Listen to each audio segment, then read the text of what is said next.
Beloved in our Lord Jesus Christ, the Bible says every tongue will acknowledge that Jesus Christ is Lord to the glory of God the Father. Come, let us pray. Lord, yes, indeed, every tongue, whether they are believers or unbelievers, whether they are angels or demons, will have to acknowledge Christ is Lord. Christ is the King. Christ is sovereign. Christ is divine, to the glory of God the Father. Lord, if we don't acknowledge you here on earth, we still will have to acknowledge you. But the consequences for us will be very different. And therefore, Lord, we ask that you will write this into our hearts and minds so that we can make the right choice and live for you and find that incredible refuge that you give us. In Jesus' name, amen. We find that Christ's humiliation, where he became a human, he died for us, and his exaltation are inseparably linked. Immediately after talking about Christ's humiliation, his death on a cross, the Bible continues. Therefore, God exalted him to the highest place and gave him the name that is above every name, that at the name of Jesus every knee shall bow in heaven and on earth and under the earth, and every tongue acknowledge that Jesus Christ is Lord, to the glory of God the Father. Jesus, before his incarnation, was fully divine, one with the Father and the Holy Spirit. After his incarnation, God and human fused into one. It is this God-man that is exalted. We hear that God the Father highly exalted Christ. Our culture loves the word super. You will hear Super Bowl, Superstore, Super Cup, Supercar, Superman, Superstar. All of these words, super, come from hooper, the Greek word hooper. And we hear that God super exalted Christ. Now, superstores, you know what? You will always find a bigger store. A Super Cub was a little airplane that was first called the Piper Cub, and then they put a bigger motor in, a bigger spread. They could do all kinds of stuff with it. It became a Super Cub. But there are going to be airplanes that can do all of that better than a Super Cub as technology develops. Or a supercar. Sure, you have great cars, but one day there will be one that is faster. And a Superman and a superstar, sure, you're going to get stars and people that can do things better.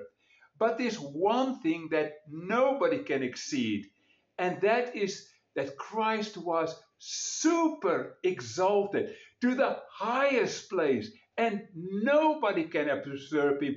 He will be King of the universe, and he will show himself in glory back here on earth.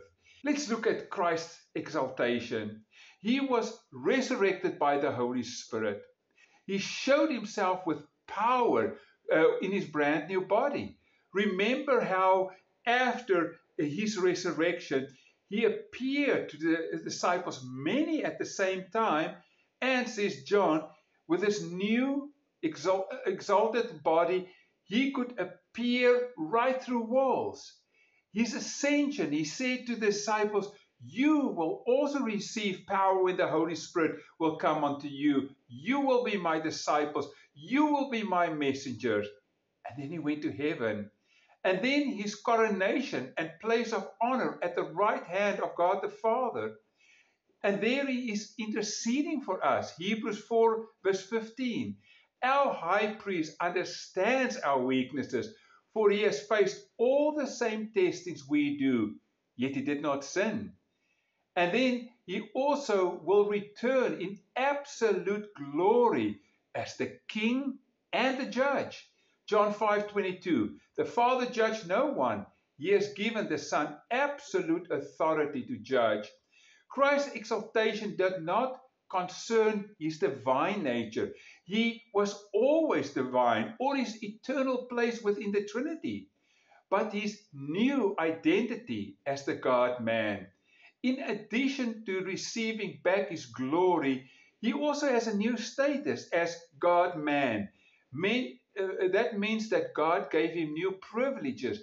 Now that he lived among us, he can identify with us as the interceding high priest. Hebrews 4:15. Our high priest understands our weaknesses, for he faced all of the same testings we do, yet he did not sin. Since he died on the cross, he could be elevated from the lowest degree back to heaven as the substitute for sin. Actually, he was a double substitute. Firstly, he lived the sinless life that God requires, and we, because of sin that enters the world, can never achieve. And secondly, he died. He paid the price for our sins. God gave him, therefore, the name that is above every other name. Christ's name is Lord. Lord is the word in the New Testament, kurios, and that is a synonym for the Old Testament word Yahweh. That word that describes God as unmovable, the same, the one that we can trust, the sovereign ruler, a name so holy that the Jews refused to utter it. Scripture affirmed that this is Jesus' rightful title as the God-man. At the name of Jesus, every knee shall bow. In Scripture, the very essence of a person is often linked with his name. Remember when God called Abraham, he changed his name to Abraham. Or when he called Saul, he changed his name to Paul. Or Cephas became Peter the rock. You see, by changing the name, God says, I give you a new identity. At the name of Jesus, every knee shall bow, means in front of Jesus himself, every knee shall bow. We shall all bow before him and acknowledge him. Yes, all in heaven and on earth and under the earth, every tongue will acknowledge that Jesus Christ is Lord, to the glory of God the Father. Everyone will declare his rightful rule. Yes, even those who stand against him, even those who refuse to call him God here on earth. Everyone will declare his mastery over people, his ownership of everything. Jesus is Lord. He has sovereign authority. The Father also is glorified by the Son's exaltation. The Father delights in glorifying the Son. Matthew 17:5, where we read at the transfiguration of Jesus, a bright cloud covered them, and a voice said to them from this cloud, This is my Son, whom I love, and with him I'm well pleased. Listen to him. The Son wants to bring everything under the Father's control. When he has done that, the Son also will be under God's rule. God puts everything under the Son in that way. God will be in all. This exaltation of Christ has incredible implications for us. You see, God is so good that everything has not only come under the Father's rule, not only is Christ exalted, but God is so good, so generous, that the Bible says in Ephesians 1 verse 18 to 23, I pray that the eyes of your heart may be enlightened in order that you may know the hope to which he has called you, the riches of his glorious inheritance in his holy people, and his incomparably great power for us who believe. That power is the same as the mighty strength that he exerted when he raised Christ from the dead and seated him at his right hand in the heavenly realms, far above all rule and authority and power and dominion and every name that is involved, not only in the present age, but also in the age to come. And God placed all things under his feet and appointed him to be head over everything to the church, which is his body, the fullness of him who fills everything in any way. Firstly, we read here in short, this power is also for our benefit. It is the same as the mighty power that he exerted when he raised Christ from the dead and seated him at his right hand in the heavenly realms. When we go through extremely difficult times, when we don't know how to act, when we don't know how to stand against these things, we remember that the same power that rose Christ from the dead, the same Holy Spirit is living in us. And he will exert that same power that raised Christ from the dead, seated him at his right hand in the heavenly realms to our benefit. God is so gracious, so good. And we, the church, are his body.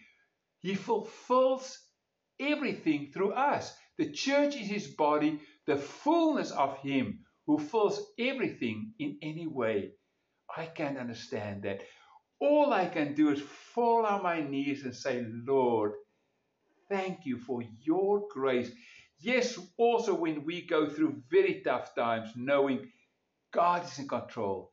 God knows what he's doing. We can trust him. Amen. Come, let us pray. Lord, thank you for your grace. Thank you for walking with us on this earth.